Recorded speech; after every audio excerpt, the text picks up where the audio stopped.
열왕기상 12장 1절에서 11절까지 말씀을 교독합니다.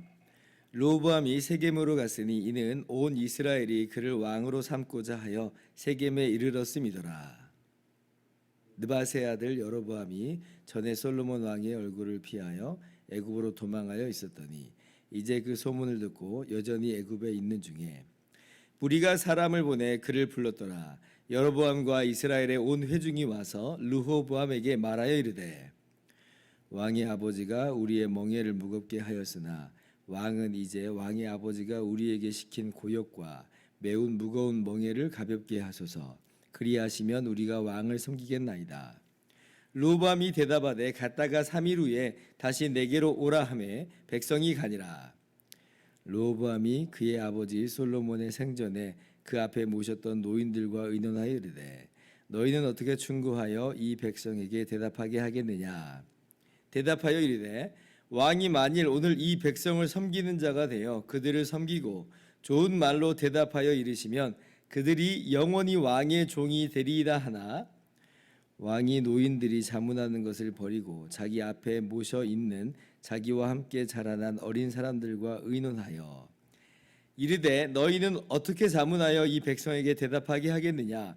백성이 내게 말하기를 왕의 아버지가 우리에게 메운 멍에를 가볍게 하라 하였느니라.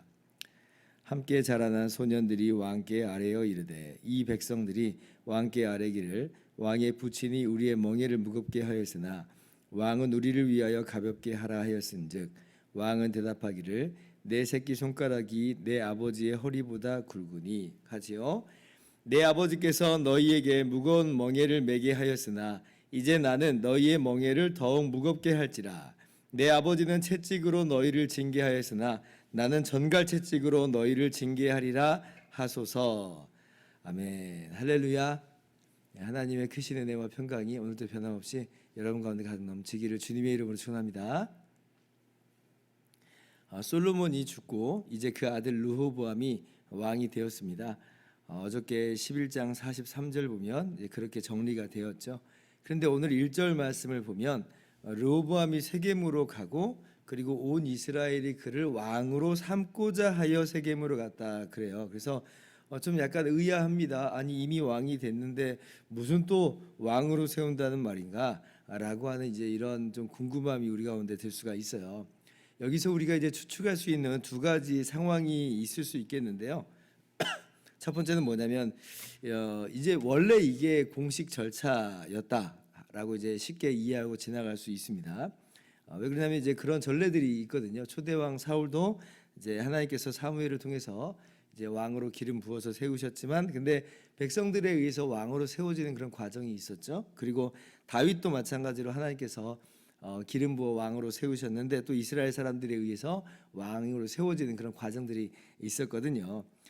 그렇게 보면 이제 오히려 솔로몬이 예외적인 상황이라고 할 수가 있죠. 솔로몬 같은 경우는 그냥 전임 왕인 다윗의 지명에 의해서 바로 왕으로 즉위를 하잖아요. 뭐 이스라엘 백성들에 의해서 뭐 왕으로 인준받는 뭐 그런 과정이 전혀 없습니다. 그래서 이제 뭐 오히려 솔로몬이 좀 의외의 상황이라 할 수 있는데 사실 솔로몬하고 앞선 왕들하고는 좀 배경이 좀 다르죠.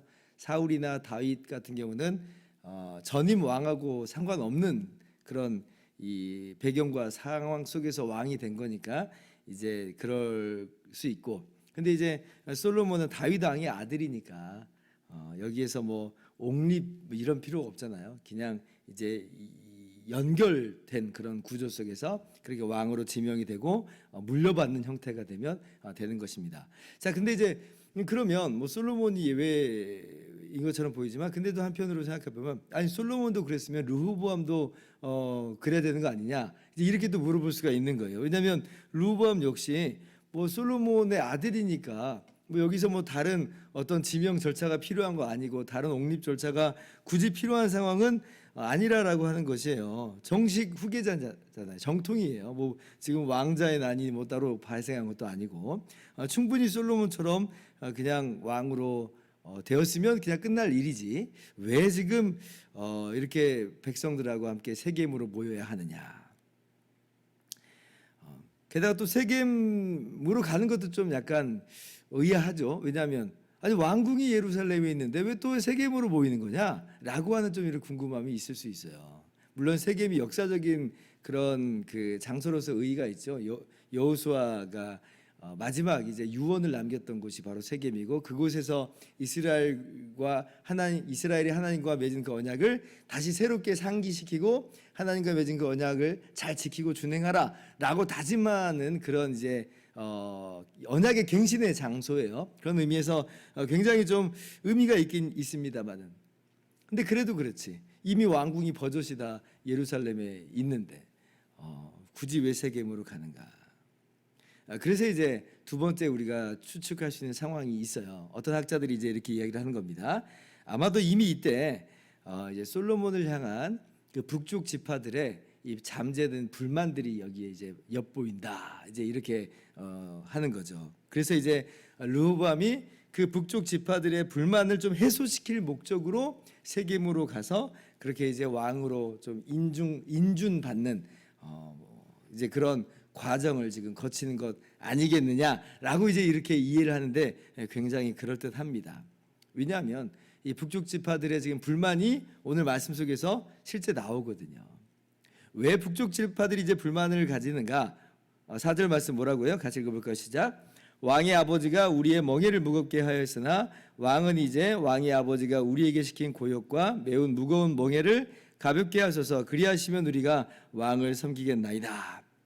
그러니까 솔로몬 왕이 훌륭한 통치를 하였지만 그런데 이제 많은 건축을 했잖아요. 건축물을 짓는다는 건 그냥 어느 날 지어라 하면 도깨비 방망이처럼 뚝딱 나오는 그런 게 아니죠. 어마어마한 많은 노동력이 들어가고 또 어마어마한 많은 그런 이제 자재들이 요구되는 게 바로 건축입니다.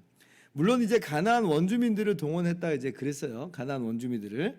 그런데 이제 오늘 말씀 4절 보니까 어느 순간 좀 바뀐 것 같죠. 어느 순간 이스라엘 백성들도 그 강제 노역에 그 고역에 동원돼 있는 것처럼 보여요. 아마도 그만큼 이제 세운 건축물들이 많았기 때문에 그러겠죠. 그러니까 이제 어때요? 불만이 점점 쌓이죠. 왜냐하면 내가 할 일도 있고 우리 가정의 일도 있고 나도 먹고 살고 이제 이래야 되는데 계속 왕궁의 일에 불려가야 되고 여기에서 지금 힘든 노동이 이루어져야 되니까. 때로는 집도 멀리 떠나야 되는 그런 상황도 있었을 것 같아요. 그런데 이제 계속 이제 솔로몬이 그렇게 이제 건축을 하니까 이제 그게 너무나 힘들었던 거죠. 우리가 솔로몬 시대는 그냥 마냥 태평성대였고 아무런 문제가 없는 그런 시대였을 거라 이렇게 생각을 합니다만은 물론 이제 초기에는 분명 이제 그랬습니다. 그렇지만 이제 후반부에 가서는 꼭 그렇지 않을 수 있다라고 하는 우리가 예상할 수 있는 거예요. 어쩌면 지금 아마 그 왕궁이 있는 예루살렘이 중앙 정부하고 지방하고 지금 이 격차가 벌어졌을 가능성도 있어요. 지금 계속 왕궁에는 뭐 무역이 오가고 재물이 쌓이고 금이 막 넘쳐나고 은은 쳐다보지도 않고 백향목은 넘쳐나지만 지방까지 이게 가는 건 아니겠잖아요. 그러니까 이게 또 이게 불만이죠. 우리는 부려먹고 니네들만 잘 살아? 이제 이런 일들이 이제 발생할 수 있는 거죠. 그러니까 이제 백성들이 오늘 함께 모였던 것이고 그리고 백성들이 요청을 한 겁니다. 가볍게 하소서, 가볍게 하소서. 그러면 우리가 왕을 섬기겠나이다. 왕이라고 이야기해요 분명히. 근데 왕으로 섬기는 것도 별개라는 거죠. 왕으로 섬기는 건 별개다. 아마 이제 르호보암도 짐작은 좀 했었겠습니다만 근데 예상 외에 좀 강한 불만이었을 수 있어요. 그러면 우리가 왕으로 섬기겠나이다. 좀 당황했을 수 있어요. 그러니까 오죽하면 르호보암은 즉답을 하지 않습니다. 즉답을 피하고 3일간의 말미를 구하죠. 최소한 좀 최악의 상황은 아닌 것 같아요. 우리가 이제 성질을 부릴 수 있잖아요. 바로. 그러니까 이런 얘기를 들으면 바로 성질을 부릴 수 있는데 그런데 이제 르호보암이 3일의 말미를 요구했다는 것은 바로 지금 자기가 아마 자기 생각도 있을 텐데 그런 걸 표출하지 않은 면에서는 좀 지혜로운 그러한 그 대답이다. 지혜로운 처사다. 이 이제 생각하고 준비할 수 있는 기간을 마련한 거잖아요. 그런 의미에서 좀 칭찬할 수 있을 것 같아요. 그래서 이제 르호보암이 이제 신하들에게 이제 이 조언을 구하죠. 이것도 좀 칭찬받을 만한 모습이에요. 지금 어떤 것이 옳은 건가, 최선인가 좀 물어보는 겁니다. 그래서 먼저는 솔로몬 시대의 원로들에게 자문을 구하죠. 이거 어떻게 우리가 대답을 해야 되는가? 그러니까 이런 거 보면 르호보암이 마냥 어리석은 사람은 아닌 겁니다. 바보 천지 같은 사람은 아닌 거예요. 그러니까 원로들의 대답이 있죠. 7절 말씀이요. 또 같이 읽어볼까요? 시작. 대답하여 이르되 왕이 만일 오늘 이 백성을 섬기는 자가 되어 그들을 섬기고 좋은 말로 대답하여 이르시면 그들이 영원히 왕의 종이 되리이다. 이게 무슨 얘기냐면 왕 보고 그 말을 들어주라는 거예요. 그리고 이걸 이제 정확히 문자적으로 말하면 왕이 그들의 종이 되소서예요. 왕이 그들의 종이 되소서. 그러면 그들이 영원히 왕의 종이 될 겁니다. 이렇게 대답을 해준 거예요. 이게 이제 굉장히 정말 최고의 리더십에 대한 조언입니다. 어떤 리더가 정말 지혜로운 리더고 훌륭한 리더인가? 서번트 리더십이잖아요. 섬기는 리더가 되십시오. 그러면 그들이 당신을 섬길 겁니다. 그런데 이제 문제는 인간 본성이 이걸 받아들이기가 쉽지 않다는 거예요. 왜냐하면 내가 왕인데 내가 그럴 필요가 있는가? 아니 지네들이 날 섬겨야지 라고 할 수가 있는 거죠. 왜냐하면 세상 왕들이 그렇기 때문에 그렇습니다. 주변의 왕들이 그러거든요. 전제군주들이니까 왕이 무슨 백성을 섬기는 게 어디 있어요. 백성들이 왕을 섬겨야지. 사람이요 이래요. 내가 먼저 나서서 내가 왕이 되었으니 올해 세금은 절반으로 깎아주겠노라. 이렇게 자비와 이 관대함을 내보일 수 있습니다. 얼마든지 그럴 수 있어요. 그런데 이렇게 막 등 떠밀듯이 라고 이렇게 접근을 하는 형태는 마치 내가 진 것 같잖아요. 내가 지금 약한 모습 같고 자존심이 상하는 것 같고 등 떠밀려가지고 알았어 내가 좀 가볍게 해줄게 라고 하는 건 뭔가 지금 자기한테 어울리는 게 아니에요. 우위에 있었을 때 내가 그렇게 해주마 라고 하는 거하고 지금 압박을 받으면서 내가 그렇게 해줄게 라고 하는 것은 사람 이 본성에서 완전히 다른 이야기인 거죠. 완전히 다른 이야기. 그러니까 이제 이 노인들의 조언이 마음에 들지 않는 거예요. 이것이 최고의 길인 줄 어쩌면 알았을지도 모르겠지만 근데 마음에 들지 않은 형태가 되는 겁니다. 그래서 이제 누구에게도 조언을 듣냐면 이 젊은 사람들에게서 조언을 듣죠. 자기하고 동시대의 사람들이에요. 이 사람들은 지금 풍요의 시대에서 함께 살았어요. 그리고 무엇보다도 이제 앞으로 르호보암하고 함께 걸어가야 될 사람들입니다. 그러면 이 사람들이 르호보암에게 어떤 얘기 해주겠어요? 르호보암이 듣고 싶은 얘기를 해주겠죠. 그러니까 이제 오늘 대답이 11절에 솔로몬은 이 채찍으로 너희를 징계하였으나 왕은 전갈 채찍으로 하소서 그렇게 얘기하라. 지금 조언을 해줍니다. 한마디로 이제 출애굽 당시에 애굽왕 바로가 했던 바로 그런 모습처럼 제2의 바로가 되라는 거예요. 제2의 바로가 되라. 세상 왕이 되라. 이 두 조언이 이제 르호보암 앞에 딱 던져진 거예요.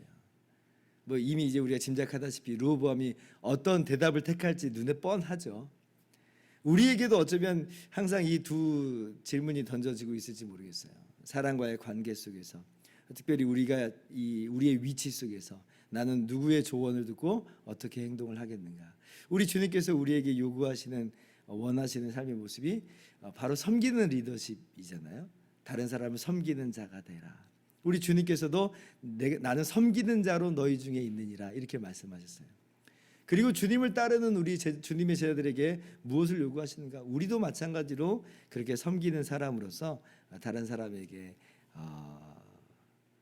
다른 사람을 이렇게 대하는 그런 모습이 이제 우리들 하나님께서 우리에게 원하시는 모습이다.